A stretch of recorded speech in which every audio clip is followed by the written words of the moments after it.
YouTube Indah mengenai teori sastra pendekatan objektif. Nah, sebelumnya kita sudah membahas mengenai teori mimetik. Kali ini kita membahas mengenai pendekatan secara objektif. Nah, untuk pembahasan kali ini, ini lupa nih. Gimana nih teman-teman semuanya? Pasti pada sehat kan? Harus dong. Pada saat keadaan pandemi sekarang ini, kita semua wajib mematuhi protokol kesehatan. Yang pertama, memakai masker, menjaga jarak, mencuci tangan. Tidak lupa dan tidak bosan hingga mengingatkan kita semua untuk tetap mematuhi protokol kesehatan. Tetap menjaga imun tubuh itu sangat perlu. Ketika kita sedang batuk, bisa menyebabkan virus dari batuk kita menular kepada orang lain. Apalagi di zaman sekarang, tentunya demam sedikit, batuk sedikit, sakit sedikit, semua sudah membilang itu corona. Nah, jadi kita perlu menjaga kesehatan kita ya teman-teman. Marilah kita menyaksikan konten indah yang berikutnya mengenai pendekatan objektif. Mari saksikan. Pendekatan objektif melalui analisis puisi Bahasaku karya Restu Puspo Asmoro. Pendekatan objektif adalah pendekatan yang memberikan perhatian kepada suatu karya sastra melalui struktur otonom.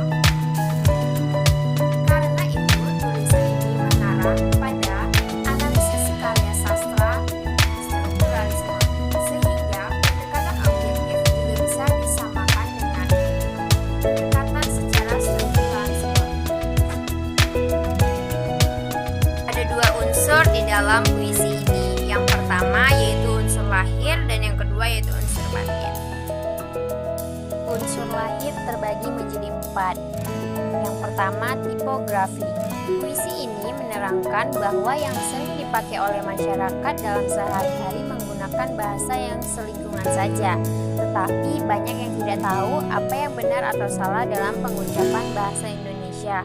Dalam kas puisi ini, buta tanpa pandangan luas, diam kaki tanpa langkah, datanglah cahaya dalam gelap. Yang kedua, diksi. Pemilihan kata dalam puisi menggunakan bahasa sederhana sehingga maknanya dengan mudah dipahami seperti Indonesia rindu bahasanya yang baik, lestarilah bahasaku, lestarilah bahasa Sumpah Pemuda. Dengan mudah kita simpulkan bahwa bahasa Indonesia itu luas dan harus digunakan sebagai warga negara Indonesia.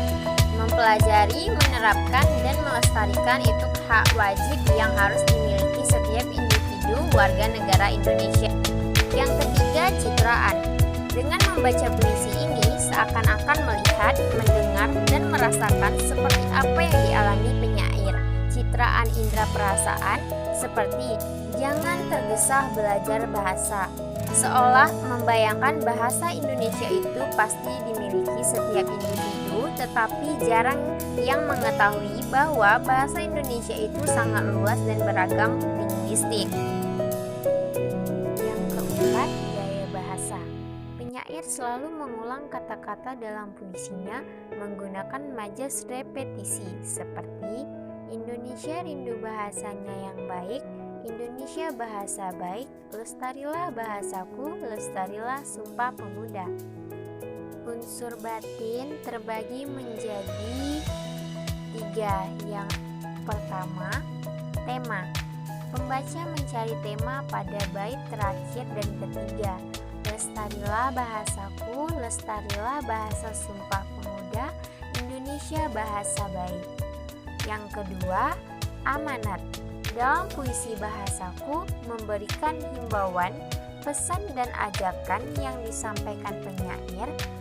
Amanat sangat terlihat pada bait kedua, yaitu jangan pangkas tangkas, jangan tergesa belajar bahasa, jangan mudah terpengaruh dan tidak melestarikan bahasa yang kita punya. Yang ketiga, kesimpulan. Proses pemaknaan karya sastra dapat dipahami dengan menggunakan berbagai pendekatan. Pendekatan objektif atau struktural merupakan salah satu pendekatan yang dapat digunakan dalam menganalisis karya sastra, karena arti sesungguhnya dari sebuah karya sastra hanya yang tahu si pemiliknya. Dengan menganalisis dan memahami arti puisi tersebut, kita sudah mengapresiasikan karya sastra tersebut.